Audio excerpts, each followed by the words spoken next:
Beleza, beleza. Está dando início a mais uma live do Projeto Grael. Hoje a convidada é a nossa querida Maiara. Maiara, que é cientista ambiental. E a gente vai debater um pouco sobre o tema do racismo ambiental e justiça ambiental, que é um tema super importante da gente estar falando, ainda mais no dia de hoje. Olá, Bem-vinda, Maiara, tudo bem? boa tarde, tudo bem? Boa tarde a todo mundo. Que bom estar aqui, podendo conversar com você hoje, nesse dia tão simbólico, né? Nosso dia do meio ambiente, como eu falei, que hoje está meio cinza, né? Perfeito. Hoje é um dia muito importante para a gente discutir sobre as questões que envolvem o meio ambiente, né? E essa brincadeira é muito significativa também, né? Hoje está um dia cinza e é importante a gente colocar um pouco de cor nesse dia, né? Então, trazer É isso aí. reflexões para que todo mundo possa contribuir com a nossa construção de uma nova sociedade. E é importante eu colocar que o projeto Grael está abrindo esse espaço esse mês, está abraçando a temática ambiental, né, tendo um calendário em todo mês de atividades não só com jovens, de forma virtual, mas a gente vai estar inserindo o tema dentro das nossas postagens, dentro das nossas conversas. Provavelmente na próxima quarta-feira a gente tem uma conversa com o pessoal de Niterói que tem um trabalho profundo, né, na relação entre sociedade e meio ambiente. E hoje, além do Dia do Meio Ambiente, Mayara, também o Dia Nacional da Reciclagem e o Dia da Luta contra a Pesca Ilegal, né? Então tem várias pautas hoje sendo trabalhadas assim no sentido da gente buscar novas relações e conciliações entre nós seres humanos e o ambiente que a gente está, né? E, Inserido, com certeza. Entender que nós somos essa natureza também, né? perfeito. E é fundamental a gente perceber que a gente é um elo dentro dessa teia rica que é a complexidade diversa que é o nosso planeta, né? A gente é só um pedacinho dentro dessa estrutura e a gente é permanentemente mantido por essa estrutura, né? E, infelizmente, toda essa riqueza não está posta de forma igual para todos, né? Infelizmente, essa riqueza ela é administrada de uma forma super desigual. E é exatamente sobre isso que a gente vai tratar hoje, né? Esse Dia do Meio Ambiente, ele acontece em homenagem a uma primeira reunião que os povos internacionais tiveram em 1972. Foi uma grande reunião, isso porque nos anos 60, 70, depois da Segunda Guerra Mundial, houve um crescimento gigante de produção, né, e consumo e elevou as taxas de poluição ambiental, degradação ambiental. Isso pressionou, né, os diferentes governos a se organizarem e discutir não o tema da preservação ambiental, mas dos limites do crescimento. Até que ponto a Terra suporta você produzir e quanto tempo a gente tem para cada recurso, né? Então, nesse dia do meio ambiente, a gente resgata um pouco dessa memória, né? Dessa relação de discussão sobre o nosso impacto na Terra.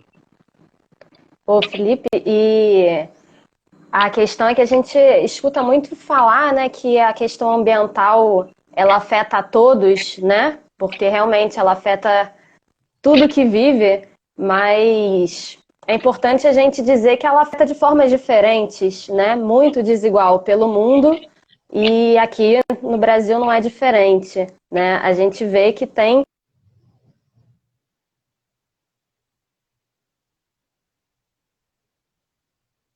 Deu uma travadinha. Voltou? Travou um pouquinho, um pouquinho.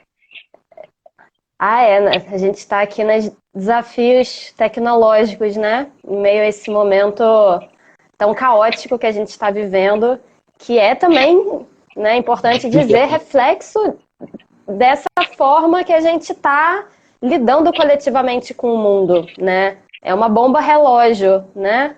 E agora ela está explodindo, se mostrando a sua escala global também, né? Afeta todo mundo, mas afeta de formas diferentes. E é por isso que o tema da justiça ambiental é tão importante, né? A justiça ambiental que a gente busca e o racismo ambiental que a gente evidencia ao redor do mundo todo, né? A gente está vivendo aí essa pandemia, né? E a gente vê qual é a população que é mais atingida. Morre, todo mundo pega, mas quem morre mais, a gente vê esses números, né? Por conta de uma questão estrutural, né? Da nossa sociedade, né? De um racismo estrutural, né? Que está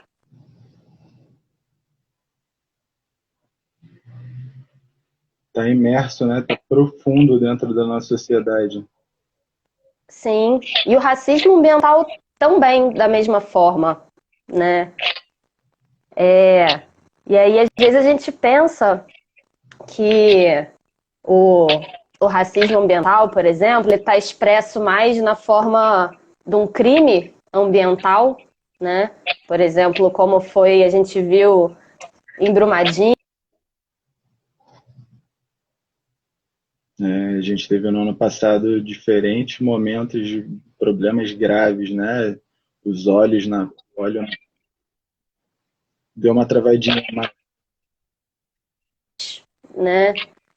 E aí eu estava aqui lembrando, falando, por exemplo, o nosso artigo 225 da Constituição, né? Que garante a todos o direito a um meio ambiente, né, equilibrado e que dê conta, né, do suporte de todas as necessidades básicas. E isso já é... Falando da nossa legislação que é super recente, né? Nossa gestão ambiental, nossas leis.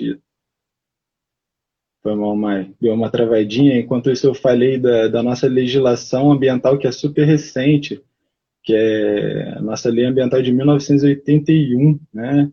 Então, a gente tem aí 30 anos Voltou. A gente tem 40 anos de legislação ano que vem, né? É muito pouco tempo de amadurecimento de uma política pública, né? Nossa lei ambiental é de 1981, então tem muito que ser costurado, né? E desenvolvido em cima disso. Você citou, né? De forma muito importante, assim, a gente tem que ver o amadurecimento dessas políticas. Então, na década de 70, 80, a gente teve uma explosão de descontrole ambiental. Isso movimentou muitas cadeias produtivas, né? E nesse período, né, no Brasil, na década de 80, a gente tinha problemas profundos, né, como Cubatão, em São Paulo, que era uma cidade extremamente poluída. Esses termos, né, o racismo ambiental, ele foi criado por um religioso. Em 1982, a Congregação de Igrejas Cristãs dos Estados Unidos pediu para que a Universidade de Boston fizesse um estudo sobre a relação entre os rejeitos tóxicos, né, os incineradores de lixo tóxico e a distribuição desses impactos ambientais pelo país. E aí foi feito um mapeamento desses impactos ambientais. Não sei se dá para mostrar aqui, ó. Então esse é o mapa dos Estados Unidos. E aí esses pontinhos que vocês conseguem ver são os diferentes conflitos ambientais que estavam relacionados a populações étnicas. né, majoritariamente populações negras e de nativos americanos. Então, existe uma relação direta, né, entre a quem está direcionado os problemas ambientais, né? Então a gente tem uma riqueza ambiental gigantesca, existe uma produção a partir dessa riqueza, e para quem está disponível, né, o ativo ambiental, a riqueza em si, e os passivos ambientais, né, a destruição do território. Então isso está realmente relacionado a populações de com vulnerabilidade social, no sentido de... Pode falar, Mai, pode falar. É bem isso, né? É a destruição da natureza gerando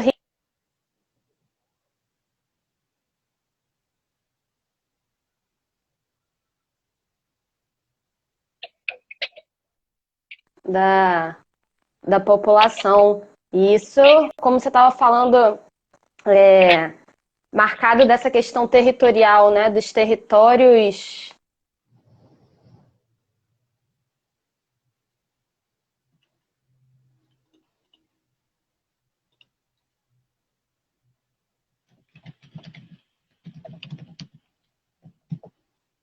Ixi.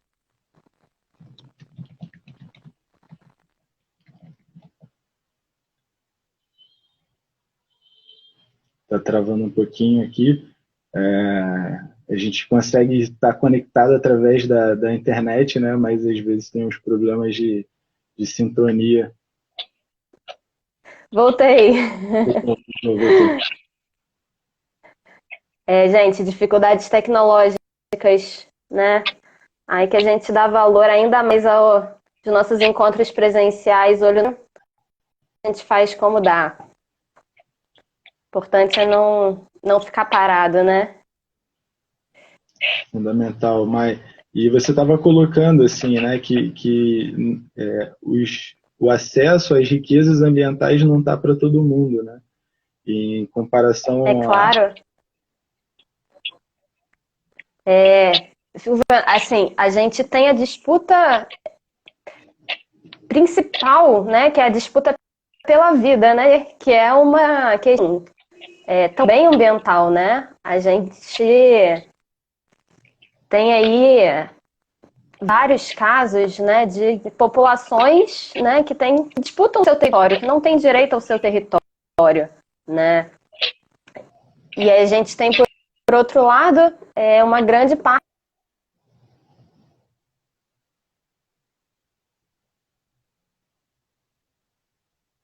Direito à vida que está muito relacionado com... Direito à vida que está muito relacionado com o fundamentais, servidor, né, mano? né, exatamente, né? E aí eu estava lembrando, por exemplo, aqui no Rio de Janeiro a gente viveu há pouco tempo atrás agora, né? A nossa crise da água, né? Com esse problema na SEDAI. E a gente evidenciou isso muito real, né? Um problema ambiental, né, que aconteceu e como ele foi diferente ao longo dos territórios, né? Todo mundo tem alguma coisa ali na água diferente. Muitos conseguiram comprar água mineral e ficaram tomando água engarrafada quanto tempo, né? Em outros locais, né, na periferia, nas favelas, você via comunidades com uma água barrenta muito forte, né? E outras que ficaram sem água tanto tempo, né? Então, assim, é um direito tão essencial, né, para a população, nos garante vida e às vezes quando a gente passa por isso que a gente evidencia mais essa desigualdade, né, essa injustiça ambiental, né? A diferença de acesso à água potável, de acesso a saneamento, né, é uma grande forma de racismo ambiental, né, que a gente evidencia muito forte aqui na nossa realidade. Se a gente for trazer aqui para a estrutura da Baía de Guanabara, no Rio de Janeiro, né, os municípios em torno da Baía de Guanabara, se você for prestar atenção nos municípios que têm maior índice de acesso a saneamento básico, a coleta seletiva e água potável é completamente desigual. Niterói tem 98% da população abastecida, né, com sistemas de saneamento básico, enquanto São Gonçalo essa taxa vai para 70%. Né, e se você for ver a população de São Gonçalo, estatisticamente, pelo IBGE, é uma população que concentra pessoas negras e pardas muito maior do que a cidade de Niterói. E a gente falar de Niterói também é uma assimetria gigantesca, né? Tem a maior densidade de pessoas com alta renda em comparação a altos núcleos, né, de pobreza dentro da cidade. E é um território importante, né, que pega várias regiões, né, do Rio de Janeiro, né, do estado do Rio. Algumas a gente tem visto agora, por exemplo, imagens da água cristalina.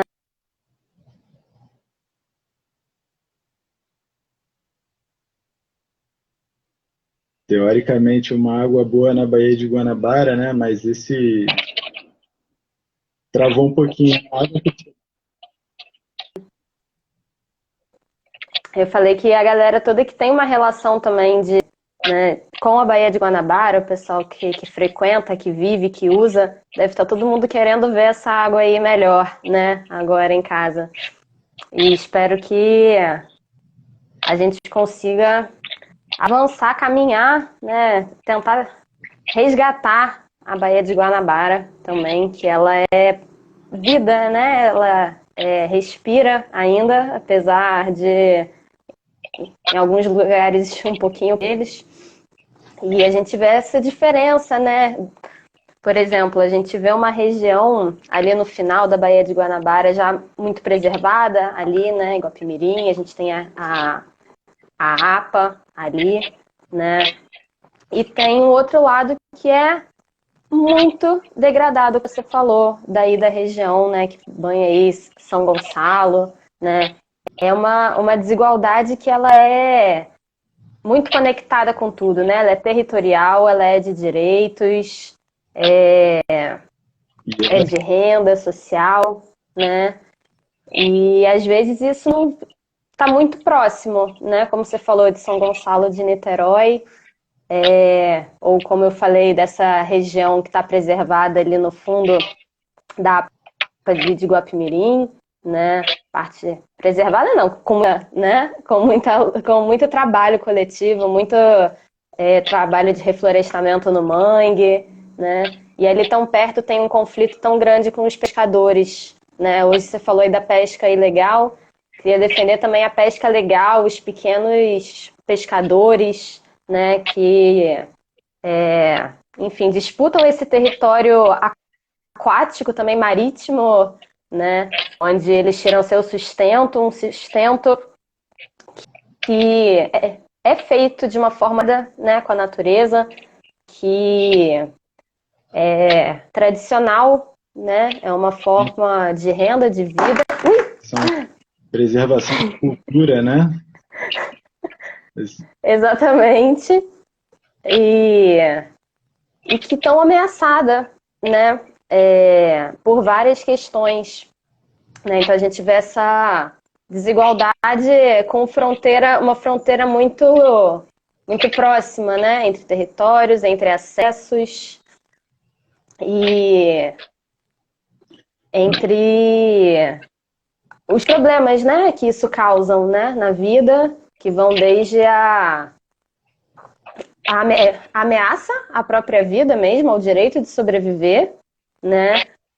Em segundo lugar, a ter uma vida com qualidade, né? Uma vida digna, aí o que a gente falou, água potável, né? Saneamento, comida de verdade. E também, se a gente vê na dimensão do quanto a natureza nos faz bem, né? É saudável para a nossa saúde mental, física, espiritual, coletiva, social. Então, assim, esse também é um direito muito negado, né, para muitas pessoas, essa relação com a natureza e esse aprendizado que a gente pode ter com a natureza também, né? Então, assim, são desigualdades em todos os níveis, é por isso que a gente fala em justiça também, né? Ambiental, porque a gente acredita nisso, em uma sociedade que as pessoas tenham direito ao seu território, tenham direito a viver com qualidade nos seus trabalhos tradicionais ou não, e aproveitar dessa riqueza que a gente tem natural, né? E aí, às vezes, a gente até pensa, quando a gente pensa em cidade, entre centro e periferia, às vezes você fala assim, quem vive no centro, o centro é muito urbanizado, né? Muito cinza. Mas nas periferias, quanto mais longe da cidade, deve ser menos. Só que, por um lado, justamente o oposto, né? São bairros menos arborizados, às vezes, né? Então, assim, até esse direito a você ter uma árvore que melhora o seu ar, que melhora o seu contato com a natureza, isso é negado para muitas pessoas, né? E é um planejamento, ou um não planejamento, ou um planejamento, né, urbano social que é muito cruel, né? E que às vezes passa muito despercebido, assim. E aqui no Rio a gente tem uma oportunidade incrível, né? Porque a gente ainda está numa cidade, numa megalópole, né?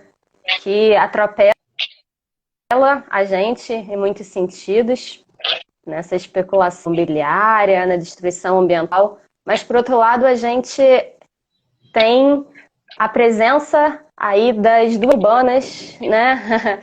A maciço aí da Pedra Branca, a Floresta Nacional da Tijuca. Privilegiado por ter acesso a isso aqui, né, no Rio de Janeiro. Uhum. E é muito importante que a gente se atente a isso antes que isso acabe também, né? A destruição é muito rápida, né? A reconstrução demora muito, então é por isso que a gente tem que cuidar enquanto a gente tem, né? A floresta de pé, as cachoeiras que a gente ainda tem aqui no entorno da cidade também. Aí, o André perguntou aqui como é que eu levo essa reflexão para os alunos, né, lá dentro do projeto. Eu tenho uma metodologia, Mayra, que eu pego um mapa da Baía de Guanabara inteira, dos municípios, e uns alfinetes coloridos, um para cada um, e eles vão colocando no mapa onde eles moram. E aí, sentado em roda, a gente vai compartilhando os desafios que cada um tem dentro desse ecossistema. Porque, como eu trabalho com marcenaria dentro do projeto Grael, a gente tem uma reflexão sobre as florestas, né? A gente vive sob o solo da Mata Atlântica e como é que é a relação entre a cidade, a dinâmica entre a cidade e as faixas preservadas ainda de floresta, né? Se lembrou do maciço da Pedra Branca, do Parque Nacional da Tijuca. Em Niterói a gente tem um parque municipal da Serra da Tiririca, e a cidade ela cria um efeito de borda que vai pressionando a área preservada. A cidade vai aumentando e pressionando as áreas preservadas. Então, é uma maneira da gente discutir, né, onde acontecem os alagamentos, quem quem não tem acesso a essa riqueza ambiental e quem está vulnerável aos problemas ambientais, às enchentes, né? Se você for ver, os bairros mais pobres são onde se concentram as enchentes, a falta de acesso de políticas públicas, os aparelhos, né, políticos. Então, a gente sempre relaciona essa reivindicação pelo meio ambiente como uma reivindicação pela qualidade de vida. Então, a luta é uma luta socioambiental e ela é pautada pela reivindicação das pessoas. As pessoas definem as regras das cidades, né? Então, é importante a gente entender que toda mudança política ela parte de um movimento social.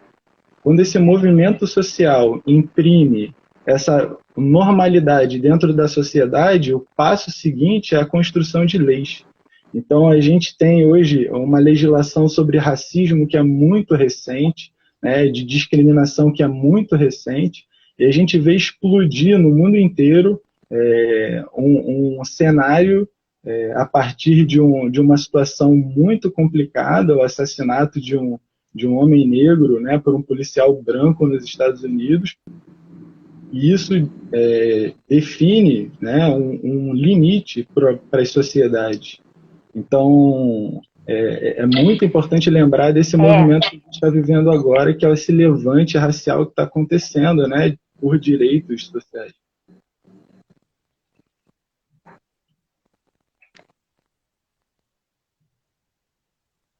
É aquilo, como eu falei no começo da bomba relógio, né? Eu acho que nesse momento a gente evidencia muito, uma hora de dizer chega, né? A gente não aguenta mais. Uma coisa que a gente vê no todo há tanto tempo, né? Corpos que valem tão pouco, vidas que valem tão pouco. A vida está valendo muito pouco, né? Nessa forma como a gente se organiza na sociedade, nesse sistema. E é muito importante dizer aqui hoje, né? Vidas negras importam, vidas indígenas importam, né? Dia do Meio Ambiente que a gente tem.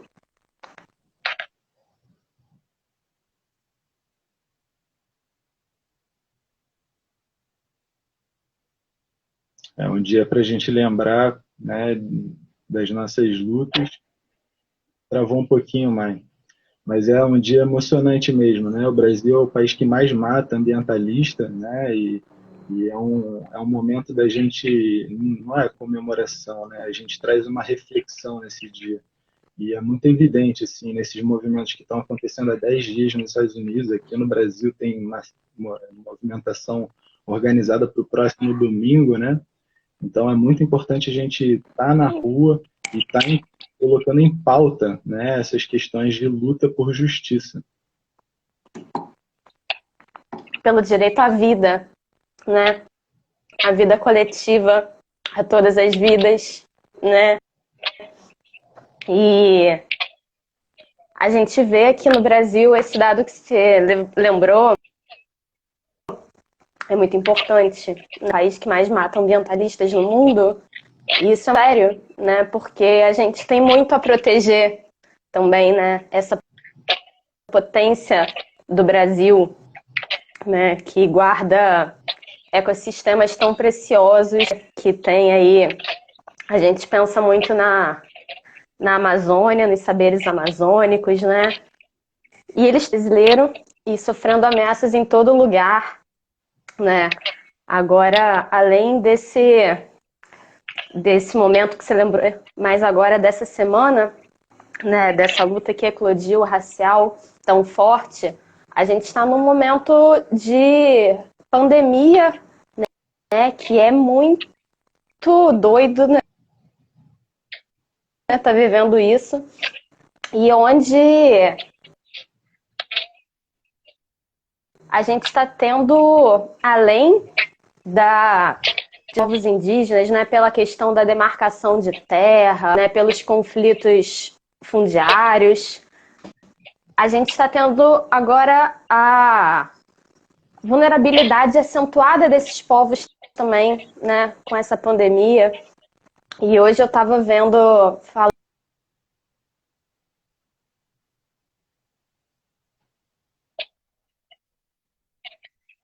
tem muito oral de conhecimento e que tem muitos conhecimentos guardados pelos mais velhos, né? É um respeito totalmente diferente aos anciãos, né? Do que a gente tem na nossa sociedade ocidental. Então, assim, todos esses saberes que são saberes de saúde, né? Também perdidos e são saberes que nunca foram valorizados por essa questão aí que a gente fala tanto do racismo, né? Que coloca modos de vida que valem menos do que outros, né? Não só corpos, né? Mas todos os modos de vida.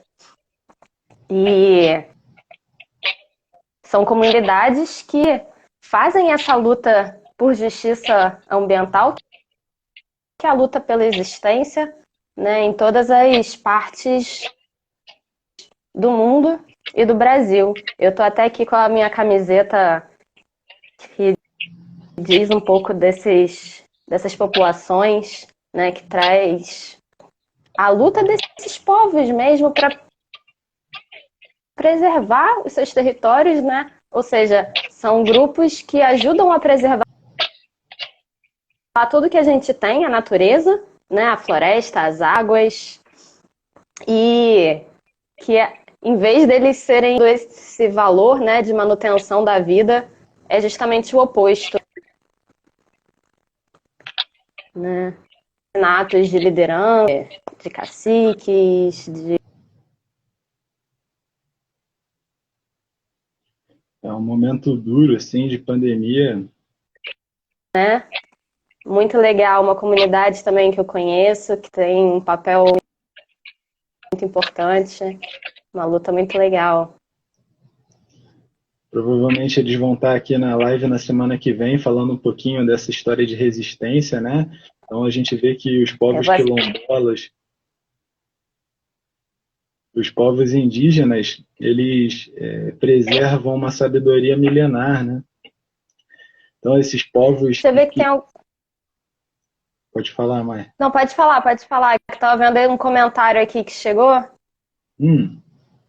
Que é isso, a periferia, as favelas, as comunidades tradicionais e povos originários pagam o preço de um impacto ambiental. É isso, que não é gerado por eles, né? E como eu falei, que eles, é isso, ajudam a manter isso tudo vivo, né? Deveria ser o oposto, um trabalho de valorização, né? Por esses serviços que eles prestam para o mundo, né? Que como a gente estava falando sobre a questão ambiental, né? Que ela é toda interligada, né?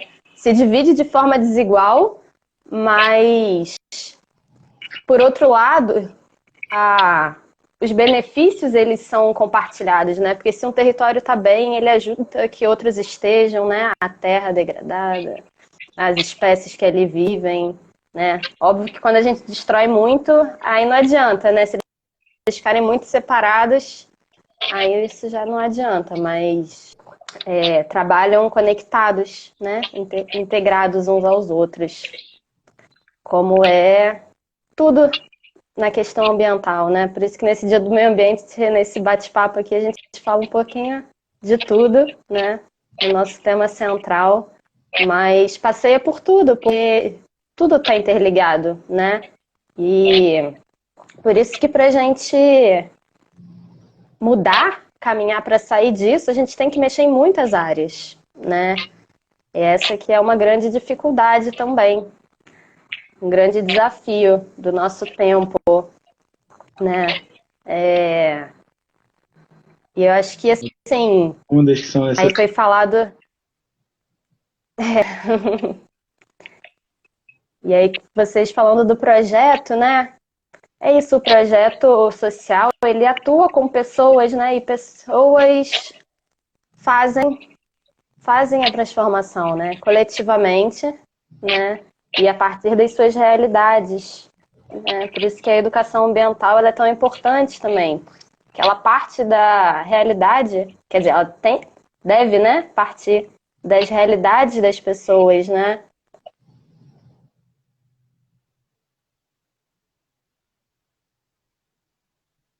Exatamente, Mai. A realidade das pessoas que devem ser o foco de qualquer... Estava complementando, assim, dizendo que a realidade das pessoas que devem ser o foco do processo de aprendizagem, né? A gente simula muitas transformações na sociedade, mas se a gente tivesse a oportunidade de, dentro da escola, dar as respostas para os problemas que você tem em casa, na sua rua, na sua região, ao invés de trabalhos, né, simulados que a gente faz, a gente fazer trabalhos efetivos, né? A construção de horta, a construção de uma resolução de um problema de violência. Então, a gente precisa construir aprendizados significativos, né? Uma relação... Com certeza. mais honesta com o conhecimento empregado de forma prática, quebrar as barreiras da escola, quebrar as barreiras da universidade e aplicar esse conhecimento para a qualidade de vida das pessoas, né? E atuar nessa educação não formal, né? Que se dá aí, como você falou, na horta comunitária, né? É aprendizado coletivo, né? O poder do coletivo, ele ensina muito, né? E aí, desses saberes que eu falei antes, que são tão desvalorizados, né? Tem aí o saber do mutirão, né? Que é o saber do coletivo, da atividade coletiva pelo bem comum, né? Que é uma palavra aí da origem do Tupi, né? Do Tupi-Guarani. E eu sempre acho incrível, assim, quando eu encontro indígenas, né? Ou de outros grupos, né? Que traduzam coisas que às vezes na nossa língua a gente não tem uma tradução, né? Então, que eu tive que falar quase para dizer o que é uma palavra, né?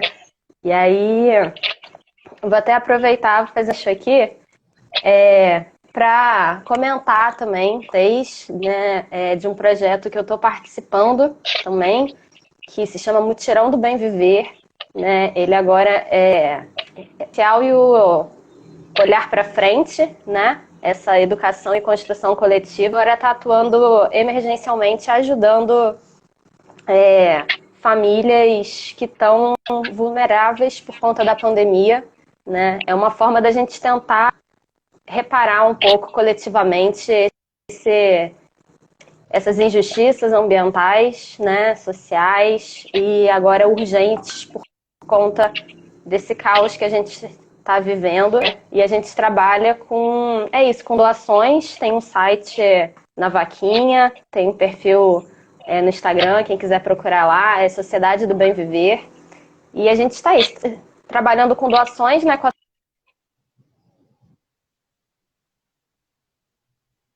É fundamental a gente colaborar com projetos que trazem, né, nesse momento, esse sentimento de solidariedade, de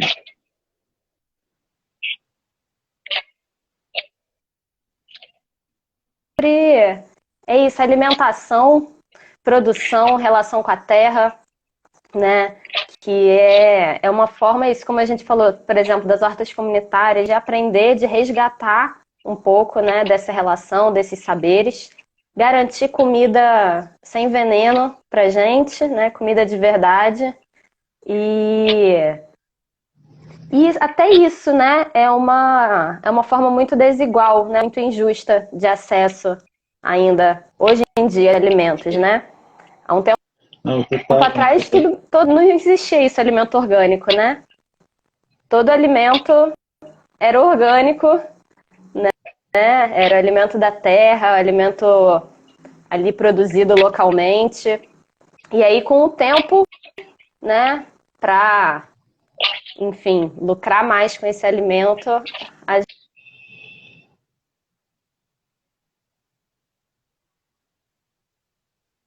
esse sistema de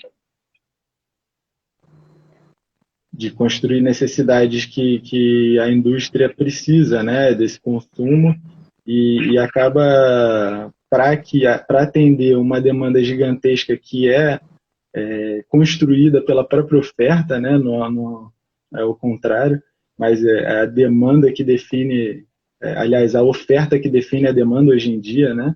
As empresas têm na mão o panorama aí de produção e acaba oferecendo produtos de baixíssima qualidade para a população, né? E é exatamente isso. Hoje em dia, se alimentar de orgânico, que era comum há 60, 70 anos atrás, não se tinha outro alimento sem ser orgânico há 60, 70 anos atrás. Hoje em dia é um ato de privilégio, né? Você comer orgânico. E isso é uma integração global que a gente vive em várias unidades. E a primeira grande integração, lembrando assim do projeto Grael, é a integração pelos mares, né? Pelas grandes navegações, que construíram também cenários de desigualdade, nesse sentido de expropriação dos povos nativos, né? Quando os portugueses chegaram aqui, suas caravelas, eles trouxeram uma série de problemas ambientais, né? Começaram a nossa série de busca por justiça ambiental desde a chegada do primeiro português aqui nas terras do Brasil. Então, mas de qualquer maneira, o barco ele é uma ferramenta ambivalente, né? Ele carrega você, mas ele tem várias potencialidades. E dentro como todas as ferramentas do ser humano, né? A ferramenta ela é uma ferramenta, a palavra é uma palavra, depende de como a gente usa essas ferramentas.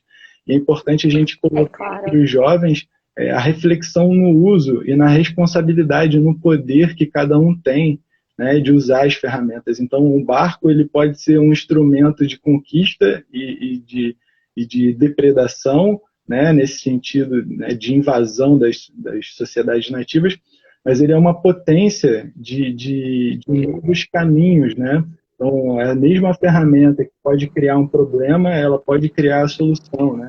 Então, o barco ele é um elemento de integração, ele é um elemento de desfrutar do ambiente onde você está, de conhecer o ambiente que você está e de potencializar, né, as dinâmicas sociais e ambientais.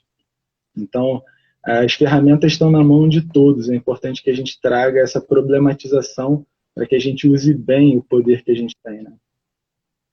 E é isso, né? O barco ele pode ser tanto transatlântico quanto a canoa caiçara, né? E constrói relações diferentes, né? E agora até é muito doido, por exemplo, a gente vivendo essa pandemia, é muito possível que esse turismo, por exemplo, através dos transatlânticos, né, seja uma coisa que comece a cair em desuso, né, por conta aí de aglomerações e de navios. Então, as relações elas vão mudando também ao longo, né, historicamente. Quem sabe agora a gente passa.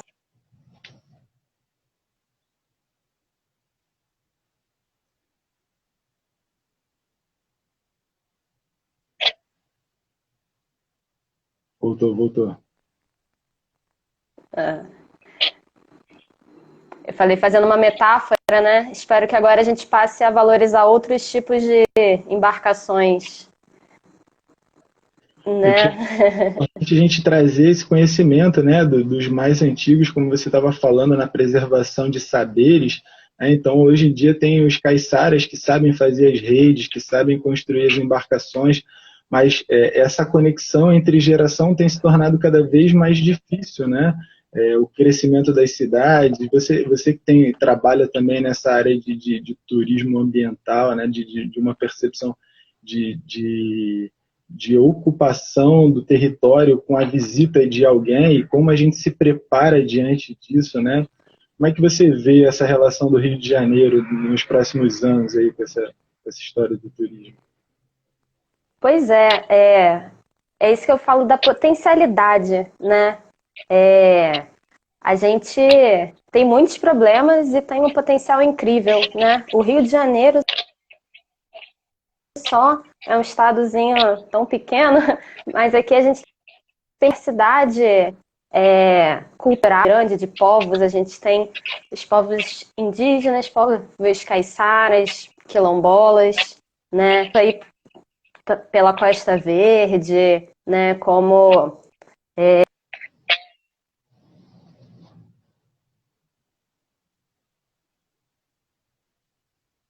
E se você for ver, são diferentes saberes, né? Em cada. sim, saberes, práticas, né? E biomas lindos, né? Quer dizer, o bioma é Mata Atlântica, né? Que guarda riquezas e que é um ecossistema tão ameaçado também, né? Se não me engano, um dos 5 mais ameaçados do mundo, né? E a gente tem aqui essa riqueza natural, social, né? Eu acredito muito no turismo comunitário, né? Que é esse turismo pautado pela comunidade local e de acordo com as limitações ambientais também, né? Então, assim, eu acredito muito que a gente, agora tendo um baque desse turismo mais clássico que a gente tem aqui, né, por conta da pandemia, né, acredito que as viagens longas, assim, os turistas de longe, isso é um tempo ainda para conseguir voltar, espero que nem volte à forma que era, né, mas numa dimensão grande. E o turismo local, né, para lugares próximos, tem essa potencialidade, né, também de receber outras pessoas, né, de receber mais movimento. E o importante é dizer, né, que isso tem que acontecer também de acordo com as demandas da comunidade, né, uma que não venha também de fora para dentro, mas de dentro para fora. Né? Mas é uma potencialidade incrível para as comunidades que muitas vezes encontraram tantos empecilhos para o seu modo tradicional de vida, né? Que às vezes estão dentro de unidades de conservação e aí não podem mais extrair ali madeira, né? Para fazer a canoa às vezes. Enfim, uma série de outras mudanças, né? Sociais, econômicas, acabam esse turismo como uma forma de defesa também da sua existência. Eu queria citar também, por exemplo, a gente tem uma organização muito legal, que é o Fórum de Comunidades Tradicionais, que é Rio Paulo, né, ali da Costa Verde, Angra, Paraty, Ubatuba, que mostra isso na prática, né? Eu tive a oportunidade de conhecer um pouco dessa cultura e dessa atuação, e é incrível, hein, porque as próprias comunidades conseguem se organizar para fazer roteiros, né, de turismo de base comunitária que integrem esses povos. Isso é muito legal, é uma oportunidade para além de um turismo que visa conhecer lugares, né, que visa respeitar culturas também, né, aprender com o lugar que você está. É uma realidade incrível, né, de mudança mesmo do mundo, da nossa relação, né, com a natureza, da nossa relação com outras culturas e aquilo que a gente estava falando no começo, né, com a percepção que a gente é a natureza também, né. Então, isso é uma chave, assim, né? Como a ferramenta do turismo pode ser uma ferramenta de opressão e construir um racismo estrutural dentro da utilização daquele país que você está visitando. E o próprio turismo pode ser uma ferramenta de emancipação, quando você coloca nas mãos das comunidades as regras do jogo, como é que eles definem, como é que vai ser esse processo, né?